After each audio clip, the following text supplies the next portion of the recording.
So here we're going to do the unboxing of an Ampero or Hot One, however you want to say it, Ampero 2 Stomp. It's Hot Tones. I'm going to call it Hot Tone for now. It's their kind of equivalent of the Line 6 HX Stomp. So we're just going to unbox it. We're going to have a look around and see how you might think it will compare to your HX Stomp with the ins and the outs and stuff like that. So let's get going. Okay, you've got a nice sleeve here. Let's get rid of that. Don't need that. Here's the box. There you go. It's unboxed. We've got a quick start guide, I guess. Tells you what you need to look for, edit menu, things like that. Tells you what the symbols are on the bottom for whatever that is. But yeah, this is the key bit. Tells you the ins and the outs, what you can do in terms of amps, your signal chain, what you can do with the effects loop, what inputs you got, what switches you got, things like that. Very useful, but don't need that either. We just get on with it. What I tend to do is usually just grab it out of the box, out it comes. There we go. Little plastic bag, don't need the plastic bag. That's the actual Stomp size. I would say it's almost exactly the same as an HX Stomp size-wise. The screen is nice and central. It's obviously, well laid out. These are nice and solid. They don't click in or out or anything. They're just twisties. Menu, you can click that, and then obviously there's your kind of wheel. That's just volume, doesn't do anything in and out. It's just a up and down volume. Switch 1, switch 2, switch 3. The soft switches, they're not click, click. If you can hear that. Switch those two, bank up, bank down. You can also program all sorts of things for each switch to do certain things, which is quite useful as well. So that's what you get as the actual unit. I'll do the ins and outs in a second. See what else you get in the box. A little packaging bit there, and then with the power cable. So you've got one of those style power cables, which is the 3-prong insert. It's a bit annoying here. I use IEC cables, which it's a type of, but because that is not the same shape, it's a bit annoying. So I can't use it with my other cables, which are significantly longer than that. That's it's about a foot and a bit, about 18 inches long, something like that. And then that bit is coiled up.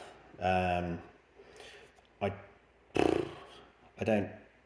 not a big fan of thin cables. When they're on my pedal board, they're all underneath. Anything exposed is always going to be like replaceable sort of stuff like this that I have on mine, but up to you. Power supply is all right. It is 18 volts and 1.3 amp on there. So plenty of juice to power this, which I think is 9 to 18 volt, if memory serves me, yeah. 9 to 18 volt and 800 milliamps. So you've got a bit of spare if you use daisy chaining. You can daisy chain another couple of pedals off that, as long as you obviously don't go over the 1.3 amps on the actual power supply. Then you've got this little box here, and then inside the little box, what have you got? You've got all sorts of goodies. It's like Christmas again. USB to USB-C, lovely. You've got 3 of those little knob tops. Don't know what you want to call them. Sheaths. Knob somethings. I don't know. Anyway, knob toppers. There you go. And then that is to convert the USB to USB-C, so you can do C to C depending on what you've got at the other end of your PC. So the actual unit itself, if we have a look on this side first, you can see MIDI in, MIDI out, stroke through. and a USB. So the USB will be out to your PC. Don't get confused with MIDI through and MIDI out. They are two separate things. If it hasn't got MIDI out on it, you can't send signals as far as I know. MIDI through just means you can pass through signals, so for this, you could do both, which is great. So what I have done previously is used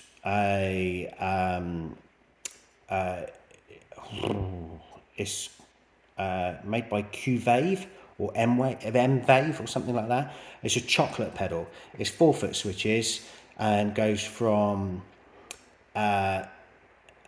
MIDI jack into the small 3.5mm jack to MIDI in here. So it's a MIDI cable. I got it from Anderton's. I think it was like 8-10 quid, something like that. But anyway, this chocolate pedal thing only costs about 20-30 quid from, I think it was Amazon, somewhere like that. And it just meant I got an extra 4 switches on here. So I've got 1, 2, 3, which I used within each preset, for example, and then the 4 to like bank up and down, choose presets, use one as a tuner, for example, to do the overall tuner, and tap tempo, I think, was the other one. So yeah, it suited what I needed it to do. And then once I was in a preset, I would have, the preset would be set with just kind of a clean tone, and then that would be like a crunchy drive. This would be like a proper drive, and then that would be a solo, for example, or whatever I wanted for that specific preset. Okay, so there's your MIDI in and out. Okay, on the back, sorry, I'll do it the right way around. You've got an expression / control pedal. So what you can do in there is you can either use your normal volume style control pedal, or you can use a dual foot switch and do two things with it, nice and easy. You've got your input left and right, which is great for stereo effects, and then your output left and right, again stereo, brilliant.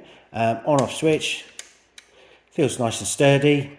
Obviously your power input there, and that's center negative if you wanted to know. Nothing weird like some of the old pedals. Right, and then what you've got on the right hand side, you've got a send and return. It's a stereo effects loop. So if you are thinking, oh, it's only one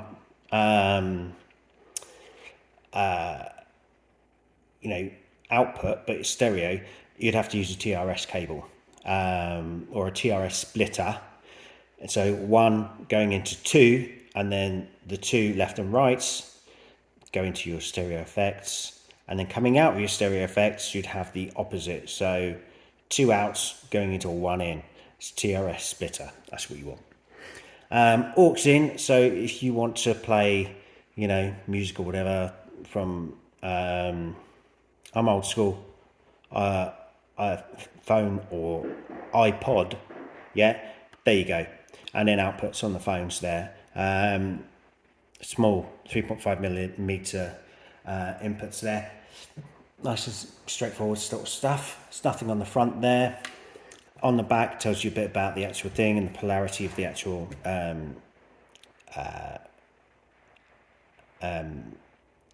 the power supply coming in. It takes between 9 and 18 volts. If you underpower it, the first thing that will happen is it probably struggle to turn on. And so make sure you use the power supply that comes with it, or equivalent or whatever.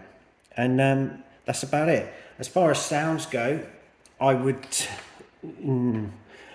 I haven't got an HX Stomp anymore, so I can't do a comparison with it, but I can certainly tell you what it's like.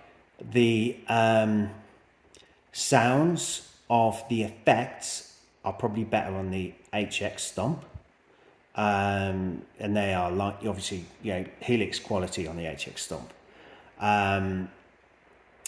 and whereas here I would probably say the amps are better. In fact, I would say that. And it's got built-in IRs from Celestion, which are, yeah, they're pretty decent. They're obviously better ones out there if you buy one. Yeah, they're all right. There's built-in cabs as well. And one thing that I would say over the HX Stomp, HX Stomp has got 8 blocks, whereas this has got 12, as far as I remember. 1, 2, 3, 4, 5, 6, 12. Exactly that. So it's got 12, and you can do different signal chains with it. Yeah,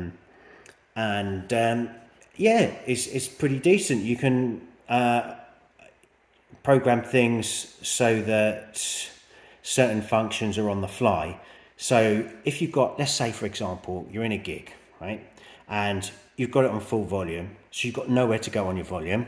You see where this is going, and you want it out to 11, right?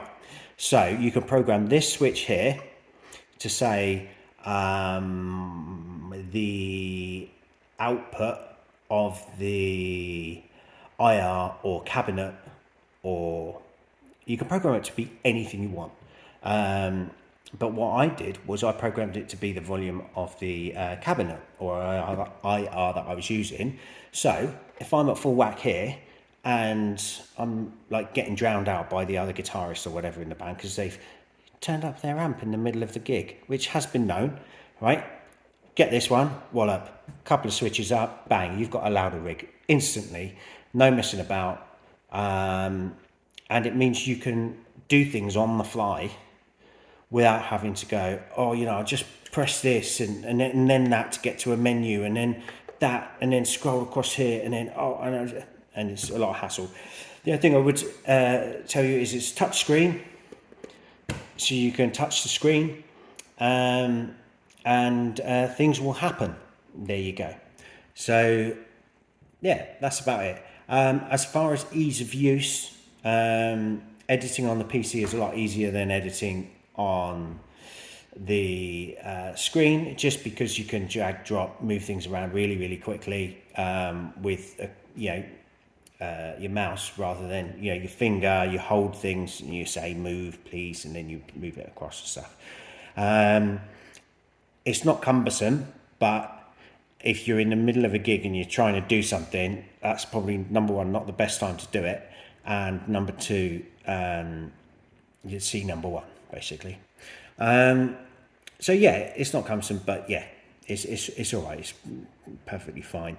And that's about it really. So that's what's in the box. There's loads of videos on how they sound, but I will tell you now, the amps sound brilliant. Okay, I will go for that. I will commit to saying that. The amps are brilliant. The effects, good. HX Stomp, obviously you've got effects, brilliant. Amps, good. So it's whether or not, you want the same footprint, doing something slightly different, looking slightly different. And yeah, okay, that's the other thing as well. You can lock on that thing there button. It's just a quick lock thing. So if you've got a preset that you've done and you don't want anything messed about with it, press lock, boom, it won't move. Job done. Okay, that's it. Have a look on YouTube. There's loads of other videos on how this sounds. Yeah, off you go. Have fun with it.